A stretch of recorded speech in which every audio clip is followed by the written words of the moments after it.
Mesdames et messieurs, bienvenue à toutes et à tous dans cette grande édition de la soirée. Bien avant le développement de cette grande édition, prenons les grands titres. Un policier a été brûlé vif. La fin du ramadan s'est mal passée à Kinshasa où les musulmans pro-Chibondo s'en sont pris à ceux qui sont pro-Mangala. Vice versa. Les bilans fait état de plusieurs dégâts enregistrés dans un périmètre censé être des fêtes et en paix. Félix Antoine Tshisekedi Tshilombo a promis de restaurer l'autorité de l'État et la paix véritable en République démocratique du Congo. Le chef de l'État qui a passé nuit à Lubumbashi est aujourd'hui à Kolwezi dans les Lualaba.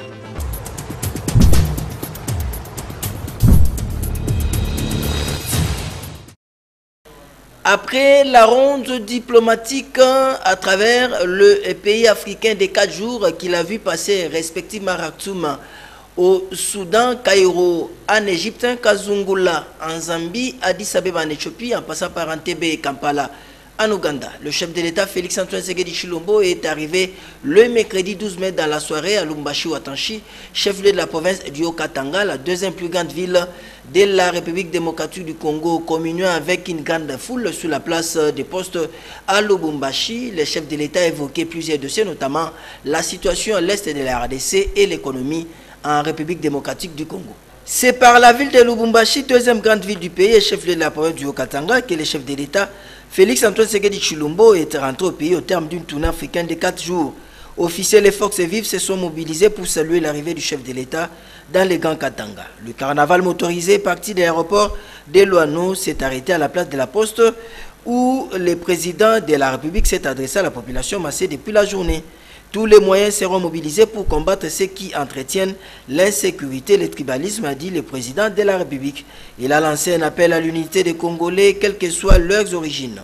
Au cours de cette visite claire d'itinérance, le président de la République va tenir des réunions du Conseil de sécurité à Lubumbashi et à Kolwezi, chef-lieu de la province de Lualaba.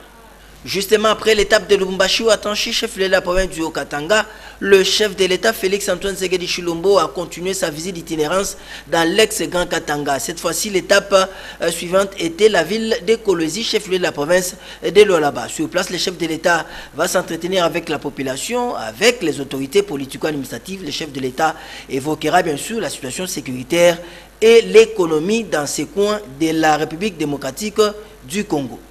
La décision du commandant suprême des forces armées de la République démocratique du Congo instaurant l'état de siège dans les 2 provinces à l'est de la RDC, l'Ituri et le Nord Kivu, est saluée par les pays voisins de la République démocratique du Congo, notamment le Rwanda. Son ambassadeur plénipotentiaire en République démocratique du Congo, Vincent Karega, a été reçu le mercredi 12 mai au Sénat par le président de la Chambre des sages, M. Modeste Bahati Lukwebo. Le reportage est signé par Eric Izami. Les pays voisins de la RDC soutiennent l'état de siège décrété par le chef de l'État congolais, Félix Antoine Tshisekedi Tshilombo. C'est le cas notamment du Rwanda à travers son ambassadeur accrédité en RDC. Vincent Karega l'a dit à Bahati Lukwebo Modeste lors de l'audience lui accordée mercredi 12 mai 2021. Kigali estime que la décision du président congolais ouvre ainsi un processus de pacification de la partie orientale de la RDC. Donc nous soutenons la paix, le développement et la coopération avec la RDC. Nous soutenons toutes les actions menées par le gouvernement congolais pour pacifier le pays, que ce soit les actions unilatérales et les actions en collaboration et en coopération avec les pays voisins. Un Congo stable et prospère et bénéfique à tout le continent et aux voisins aussi. Le directeur général de Shelter Afrique a pour sa part informé Bahati Lukwebo du niveau de ses investissements réalisés en RDC. Le Kenyan Andrew Chiponda a en outre confirmé au président du Sénat congolais la tenue au mois de juin 2021 du prochain conseil d'administration de Shelter Afrique à Yaoundé au Cameroun. En effet, Shelter Afrique souhaite soutenir le programme des logements sociaux dans le but d'offrir aux nombreux fonctionnaires de l'État congolais des logis à un prix abordable. D'une institution à une autre, nous allons évoquer les activités au sein du gouvernement Jean-Michel Samalou Kondé Kenge. Prenons la direction du ministère d'État, ministère de la Justice et des Gardes des Sceaux. La ministre Rose Mutombo a échangé le mercredi 12 mai avec la représentante personnelle du chef de l'État à la francophonie, Madame Isabelle Tchombe Machika. Il a été question lors de cet entretien d'améliorer davantage l'image de la justice en République démocratique du Congo. Cette information nous est livrée par Marie-Sylvie Fortuné-Boulangoma. Avec Madame Isabelle Tchombe, représentante de la RDC à la francophonie, il était question pour elle d'expliquer le fonctionnement de cette structure à la ministre d'État, ministre de la Justice et garde de Sceaux, Rose Mutombo. La francophonie mène plusieurs plaidoyers en faveur de femmes et les développements dans tous les secteurs. La ministre d'État a indiqué qu'il y a nécessité de renforcer les capacités de magistrats, l'organisation du colloque pour le partage d'expériences. Son ministère a besoin de plus de partenariats pour changer l'image de la justice congolaise. Avec l'ONG Internews, la ministre d'État a échangé avec Mme Noémie Kilembe et Maître Paul Quadio. Dans le cadre du partenariat que nous avons avec le gouvernement, nous avons échangé avec la ministre par rapport à la proposition de loi sur l'accès à l'information publique qui est l'un des objectifs de développement durable 7 et 10. La proposition de la loi d'accès à l'information publique est très importante parce qu'elle permet l'instauration de l'état de droit. Aussi, elle permet à ce que nous puissions avoir un gouvernement ouvert et une administration ouverte et transparente. Sans l'accès à l'information publique, on ne peut pas parler de la bonne gouvernance. Le Premier ministre honoré de la RDC, sénateur de la République, Matata Ponyo, fait l'objet d'une demande de la part du procureur près la Cour constitutionnelle pour la levée de ses immunités parlementaires dans le cadre de l'affaire du parc agro-agricole de Bukangalonzo dans l'ex-Bandundu. Ici à la rédaction, Marie-Sylvie Fortuné-Mboula a interrogé l'avocat Willy Wenga, qui est avocat au barreau près la Cour d'appel Kinshasa-Gombe, qui parle bien sûr de la procédure pour la levée des immunités parlementaires d'un sénateur ou d'un député national. Le procureur général pour la Cour constitutionnelle avait saisi les deux chambres du Parlement pour obtenir l'autorisation de poursuivre l'ancien Premier ministre Augustin Matata Ponyo au motif qu'il était important que, conformément à l'article 166 de la Constitution, que le Congrès puisse lui donner autorisation afin de poursuivre. Voilà pourquoi, par sa lettre, le procureur général pour la Cour constitutionnelle a saisi les deux présidents des chambres et afin d'obtenir du Congrès cette autorisation-là. La question des droits qui se pose est que, au moment des faits, M. Matata a été Premier ministre et au moment des poursuites, il est sénateur. Que doit-on faire des immunités dont il bénéficie aujourd'hui, alors que les faits pour lesquels il est poursuivi remontent du moment où il était en fonction comme Premier ministre? Il y a des débats tout autour de toutes ces questions de droit, mais ce qu'il faut retenir, c'est qu'en tant que Premier ministre, son juge naturel, c'est la Cour constitutionnelle, et son parquet naturel, c'est le parquet général pour la Cour constitutionnelle. Et nous pensons que, tenant compte de sa qualité de Premier ministre au moment de la fonction, le procureur général pour la Cour constitutionnelle a voulu considérer l'article 66 comme celui applicable au cas de l'ancien Premier ministre, et partant, il était de bonne loi de saisir le Congrès afin d'obtenir l'autorisation pour qu'il puisse poursuivre. En principe, il reviendra maintenant aux deux présidents de chambre, c'est-à-dire le président de l'Assemblée nationale et le président du Sénat, de convoquer le Congrès et de soumettre la question à la plénière du Congrès, et une fois réunis, une fois en débat, passer au vote de la question. Et à la majorité des 2/3, si les congressistes, donc les deux chambres réunies, disent oui à l'autorisation, l'ancien Premier ministre sera poursuivi par le parquet général.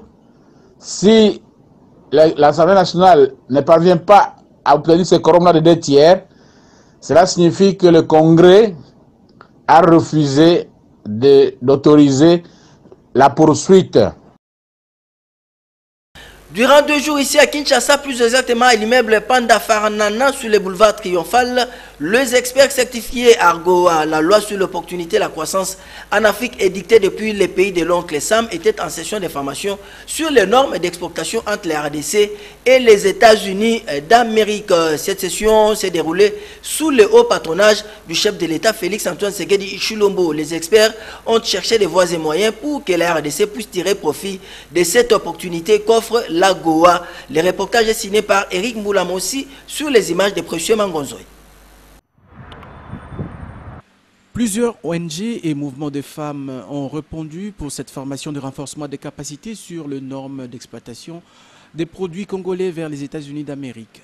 Pleine satisfaction pour les participants qui ont appris les exigences normatives dans le secteur agroalimentaire, mais aussi en ce qui concerne les normes sanitaires et phytosanitaires de la Goa.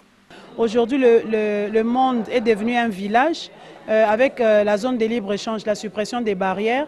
Il y a plusieurs produits qui entreront en République et nous devrons exporter assez. Et pour être compétitifs, c'est que ce soit que nos produits soient acceptés avant les autres, nous devons respecter tout ce qui est normes, qui entend normes, entend les exigences et les conditions. On ne peut pas exporter sans connaître les règlements et les exigences du pays d'abord, exportateur, et ensuite les exigences et les règlements du pays importateur. Or, jusque-là, nous voyons qu'il n'y a que l'OCC qui a l'expertise pour encadrer, accompagner les entrepreneurs que nous sommes. Mais l'épineux problème demeure quant aux aléas dont se trouvent confrontées ces femmes entrepreneurs pour parvenir à une exportation effective vers les États-Unis d'Amérique et assurer une nette compétitivité face aux entrepreneurs des autres pays de l'Afrique subsaharienne. Déjà, on a un problème de nos matières premières. Si l'État peut intervenir dans tout ce qui concerne les routes de dessert agricoles, nous avons des problèmes au niveau de l'électricité par exemple. Nous avons des problèmes au niveau d'emballage. Je peux parler aussi du problème de financement. On n'a pas accès au crédit. Marqué par cet élan d'organisation de ces femmes certifiées d'AGOA, le ministre du Commerce extérieur, Jean-Lucien Boussa, promet de booster cette exportation et leur apporter le soutien qu'il faut pour la concrétisation de cette coopération économique entre les États-Unis et la République démocratique du Congo. Le rôle et la responsabilité de la MONUSCO pendant l'état de siège dans la province du Nord Kivu, c'est l'objet de l'audience entre le gouverneur militaire de la province du Nord Kivu, le lieutenant général Constant Dingma Kongba et la représentante personnelle du secrétaire général de l'ONU en RD Congo et patron de la MONUSCO, la diplomate guinéenne Bintou Keïta. On suit cet élément avec Marie-Sylvie Fortuné Mboulangouma. Les provinces du Nord Kivu et de l'Ituri sont sous état de siège depuis le 6 mai dernier pour mettre fin à l'activisme de groupes armés dans cette partie du pays. Ainsi, l'administration militaire remplace l'administration civile. Au regard de cette nouvelle configuration, Bintou Keïta, représentante spéciale du secrétaire général de l'ONU en RDC, a rencontré le lieutenant général Constant Ndima, gouverneur militaire de la province du Nord Kivu, pour clarifier le rôle et les responsabilités de la MONUSCO durant cette période de l'état de siège. Alors, il a été question de parler du partenariat entre le gouverneur et le vice-gouverneur et les collègues qui sont basés ici à Goma et qui sont aussi basés à Beni. Donc, c'était pour nous présenter afin de pouvoir clarifier les rôles et les responsabilités de chacun vis-à-vis de l'accompagnement, en particulier de comment les choses vont se passer durant cette période d'état de siège. Un message d'espoir très clairement. J'ai compris, j'ai regardé avec beaucoup d'attention comment est-ce que la déclaration de l'état de siège a été reçue. Il semble qu'il y ait un regain d'espoir. Et nous espérons que, avec tous les efforts qui seront faits, y compris avec la confiance et la contribution de la population, on arrivera à une situation qui sera améliorée par rapport à l'insécurité. La chef de la MONUSCO a salué l'avènement de l'état de siège qui, d'après elle, a suscité de nouveaux espoirs au sein de la population qui attend toujours le retour de la paix dans la région. Avec un effectif de 16 215 militaires, la MONUSCO reste la plus grande mission de maintien de la paix de l'ONU dans le monde. D'une province à une autre, nous prenons la direction de la ville d'Mbandaka, chef-lieu de la province de l'Équateur. On retrouve notre régional de l'étape, José Mazao Soukouma, qui nous signale qu'un lot important de kits médicaux sur la prévention et le contrôle des infections a été remis officiellement à quelques zones de santé, notamment celles de Mbandaka, Ouangata et Bolengue, dans la province de l'Équateur. L'esplanade de la division provinciale de la santé Équateur a servi de cadre de la cérémonie officielle de la remise des kits de prévention et contrôle des infections dans les zones de santé de Mbandaka, Ouangata et Bolengue ce mercredi 12 mai 2021. Organisé par le Programme national de santé de la reproduction PNCR, conduit par Dr Natacha Longoso, cette cérémonie présidée par le chef de division de la santé, Dr Jacob Mossali, et qui, dans son mot, a remercié UNFPA pour cet appui avant d'instruire aux médecins, chefs de zone, d'en faire bon usage. Le médecin coordinatrice de PNCR Équateur, Natacha Longoso, a expliqué en peu de mots les contenus et l'importance de ces kits. Les remises officielles des kits de prévention et contrôle des infections dans les maternités des 3 zones de santé. Il s'agit de la zone de santé de Mbandaka, Ouangata et Bolengue. C'est avec l'appui de l'INFPA. Il y a de cela 2 mois passés, l'INFPA avait appuyé la formation en prévention et contrôle des infections dans les maternités. Parce que depuis la venue des épidémies Ebola et Covid, il y a eu beaucoup de formations en prévention et contrôle des infections, mais il n'y avait pas un focus dans les maternités. Mais l'UNFPA a pensé à cette femme-là qui travaille dans la maternité. L'UNFPA a pensé à ces nouveaux-nés-là qui naissent dans les maternités. L'UNFPA a pensé à ces enfants-là et il a dit non, je ne peux pas laisser cette situation passer comme ça. Je dois penser à la prévention et contrôle des infections dans les maternités. Nous avons bénéficié de cette formation dans les 3 zones de santé et après l'UNFPA avait promis d'envoyer les kits de prévention et contrôle des infections dans les maternités. Et c'est aujourd'hui, ce qui était déjà arrivé. Et nous avons promis à ce que nous fassions cette cérémonie aujourd'hui. Les kits doivent être remis aux zones de santé, puis dans les structures de soins qui ont été choisis par le Programme national de santé de la reproduction. Vous êtes sans oublier que le mercredi 13 mai, à travers la planète tout entière, a été célébrée la journée mondiale de l'infirmier. Ici, au sein de la rédaction, Popol Zakwawa est allé interroger Madame Thérèse Kanfoua Massangou, qui est la directrice de nursing des cliniques universitaires de Kinshasa, qui interpelle l'opinion nationale sur le rôle de l'infirmier en République démocratique du Congo. Le thème retenu cette année 2021, c'est la profession infirmière. Une voie faite pour diriger. Le sous-thème, c'est une vision pour les soins de demain. Le thème qui a été choisi porte sur les répercussions de la COVID-19, sur le système de santé et sur la profession infirmière. Infirmière, c'est la catégorie la plus nombreuse des personnels de santé. Les infirmiers doivent pleinement prendre part à la planification des soins de santé de demain. Les infirmiers ont eu à travailler d'une façon assidue et ardue pour aider le patient atteint de la COVID-19 à recouvrer leur santé. D'autres ont eu à en souffrir aussi, ils ont été contaminés. D'autres sont même morts. C'est pour dire l'infirmière qui est la personne qui est au chevet du malade 24 heures sur 24, ce n'est pas une catégorie des professionnels de santé à négliger. Les patients qui se sont en sortie de la pandémie, en collaboration avec d'autres personnels de santé. Ils ont eu à faire un bon travail auprès des patients. C'est ainsi que nous demandons à ce qu'ils soient vraiment considérés. Ce sont des professionnels, des membres à part entière de la communauté professionnelle des agents de santé. Donc, qu'ils soient pris en considération dans les tâches qu'ils sont en train d'accomplir auprès de nos malades. De Kinshasa, nous prenons la direction du chef-lieu de la province de l'Équateur, la ville d'Mbandaka. Notre régional de l'étape, José Mazaou Soukouma, nous signale que les musulmans ont clôturé le mois de Ramadan al-Fitr, comme on dit, et c'était plus de 4000 musulmans de la ville d'Mbandaka qui étaient massés au stade sportif de Ouangata pour célébrer cette journée honorable pour les musulmans de la République démocratique du Congo. Selon le chef de l'entité islamique du Grand Équateur, l'imam Bokungu, l'islam n'est pas lié au terrorisme. Reportage. La communauté islamique de la province de l'Équateur a célébré ce jeudi 13 mai la grande fête de la clôture des Ramadan. La cérémonie a eu lieu sur le terrain sportif de la commune de Ouangata.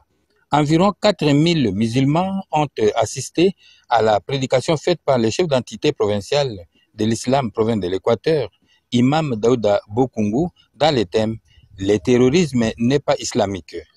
Imam Daouda Bokungu a défini le terrorisme comme un péché contre Dieu Allah. C'est l'œuvre satanique et remonte à l'époque de Caïn et Abel, ainsi que les crimes contre Adam et Ève. Imam, le chef d'entité, a expliqué le bien fondé des Ramadans, où les fidèles islam passent un mois de carême pour se purifier. Le Ramadan est recommandé par Allah pour l'expiation des péchés et la sanctification, source de la puissance spirituelle de tous les musulmans. Il est accompagné de zakat ou dîmes et fisabilillah ou offrandes, c'est-à-dire s'éloigner des fitina, haram ou péchés. La Daouda Bokungu a demandé à tous les musulmans de l'Équateur de capitaliser tous les acquis de ces ramadans. Comment voudriez-vous vouloir une chose de son contraire? Dans le Coran, vous avez suivi de vous-même. J'ai pu beaucoup de versets où Dieu interdit à ce qu'on peut tuer une personne. Comment c'est des religions qui vont la paix, elle sera encore au même moment de tuer les gens. C'est pourquoi j'ai développé mon sujet que le terrorisme n'est pas islamique. Mais ce que je demande aux musulmans, c'est toujours observer leur comportement. Vous ne trouverez pas, lorsqu'on va arrêter les colonnes, dans des nombres de musulmans. Si dans la ville de Mbandaka, chef-lieu de la province de l'Équateur, les Aïd al-Fitr où la clôture du mois de Ramadan a été fêtée en toute beauté. Par contre, ici à Kinshasa, il y a eu heure entre les deux ailes de Komiko, cette structure qui réunit les musulmans de la République démocratique du Congo. Ces images sont les résultats de la guerre au sommet de la représentation de l'islam en République démocratique du Congo et Kinshasa en particulier. Jeudi 13 mai 2021, alors que les musulmans de partout clôturaient le mois de Ramadan, nombre d'eux se sont donné rendez-vous au stade des martyrs de la Pentecôte pour la prière de la clôture des 30 jours de prière et nombreuses privations de ce que d'autres appellent carême. L'opinion assistait plutôt à une scène de montée en flèche de l'intolérance accompagnée des actes de vandalisme entre les pro-Chibondo et les pro-Mangala. Ces deux leaders en pleine mésentente pour conduire cette église en RD Congo ont offert un spectacle négatif avec les croyants qui ont cassé, détruit plusieurs biens dont les véhicules de la police nationale venus pour assurer la quiétude dans le stade des martyrs. Lui est choisi pour clôturer les 30 jours de prière de Ramadan. Dans cette montée de colère, un policier a été brûlé vif.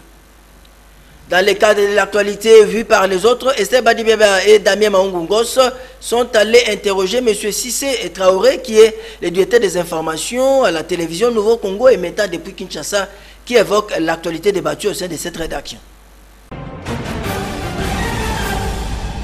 Ce qui concerne la RDC, c'est d'abord le déplacement du président de la République à Lubumbashi, où il est arrivé hier mercredi, hier dans la soirée.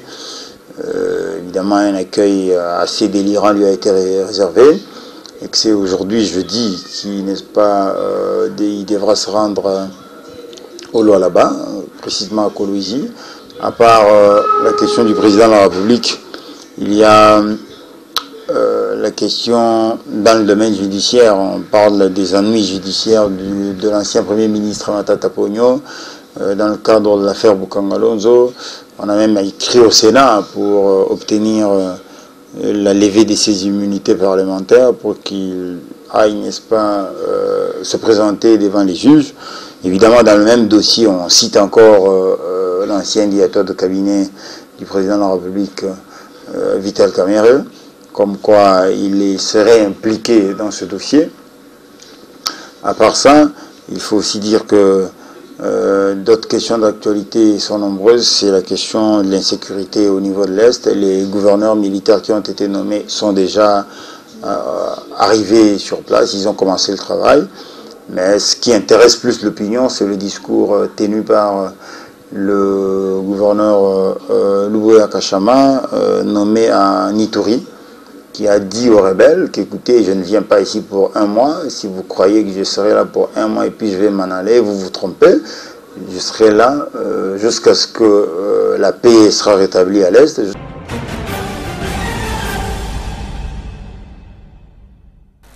On va parler sport avec ses coups de pouce signé Labra Congo qui est allé apporter une aide financière aux 4 boxeurs congolais qualifiés pour les Jeux Olympiques qui aura lieu dans quelques jours au Japon. Ce reportage nous est livré ici par Patrick Borel Moukedi. Moi j'invite. Labra Congo, à travers sa bière brune d'Opel Munich, est venu à la rescousse de 4 boxeurs qualifiés aux Jeux Olympiques de Tokyo au Japon. La dite compétition mondiale multidisciplinaire commencera au mois de juillet 2021, mais Labra Congo a apporté déjà son soutien au mois de mai en remettant à chaque boxeur un chèque de 3 millions de francs congolais pour leur préparation. Ces gens vont porter le nom du pays, ces gens vont porter notre fierté. En tant qu'entreprise citoyenne, on s'est dit de donner notre petite contribution. Comme l'a dit Godefroy, cela ne ferme pas la porte aux autres entreprises. L'idée ici, c'est de montrer que voilà, chacun dans son domaine, chacun à son niveau, peut apporter une aide à ses athlètes. Si demain il y a une boulangerie qui veut les accompagner, il va leur donner du pain, si quelqu'un d'autre... Voilà, que chacun apporte sa petite pierre pour les aider à aller plus loin. Nous nous inscrivons parce que d'Opel, parce que bière des hommes forts, puissants, nous nous inscrivons dans la démarche d'accompagner nos vaillants athlètes qui vont nous représenter à Tokyo.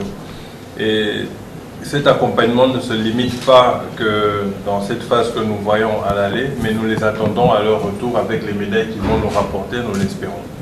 Godefroy Mwamba, trésorier général de la FECOBOX, a dit merci à Labra Congo pour cet accompagnement. Nous voudrons aujourd'hui aussi remercier d'Opel et Bra Congo qui a bien voulu accepter de pouvoir accompagner la boxe au niveau national.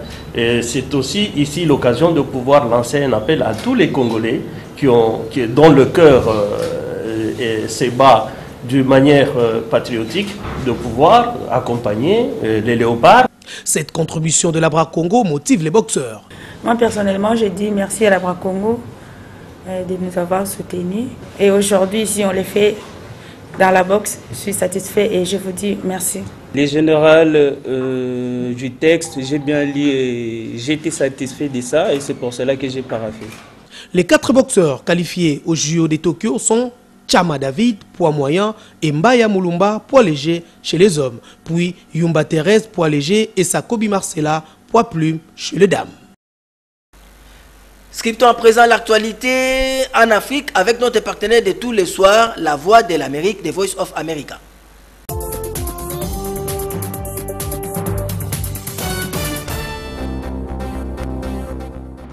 En Ouganda, le président Yoweri Museveni, réélu en janvier pour un 6e mandat, a prêté serment ce mercredi.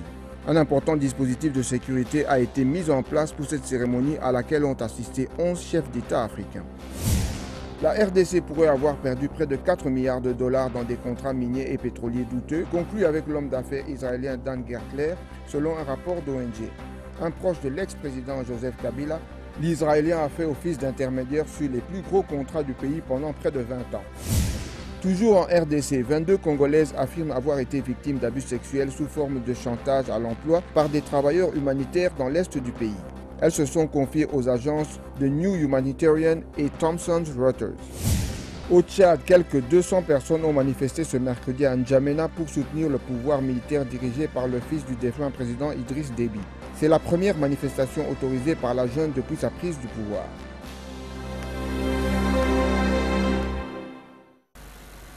Fin de cette grande édition de la soirée de ce jeudi 13 mai depuis Kinshasa, capitale de la RDC, d'où nous émettons, mais bien avant, prenons les rappels des titres. Un policier a été brûlé vif. La fin du ramadan s'est mal passée à Kinshasa où les musulmans pro-Chibondo s'en sont pris à ceux qui sont pro-Mangala. Vice-versa, les bilans fait état de plusieurs dégâts enregistrés dans un périmètre censé être des fêtes et en paix. Félix Antoine Tshisekedi Tshilombo a promis de restaurer l'autorité de l'État et la paix véritable en République démocratique du Congo. Le chef de l'État qui a passé nuit à Lubumbashi est aujourd'hui à Kolwezi dans les Lolaba.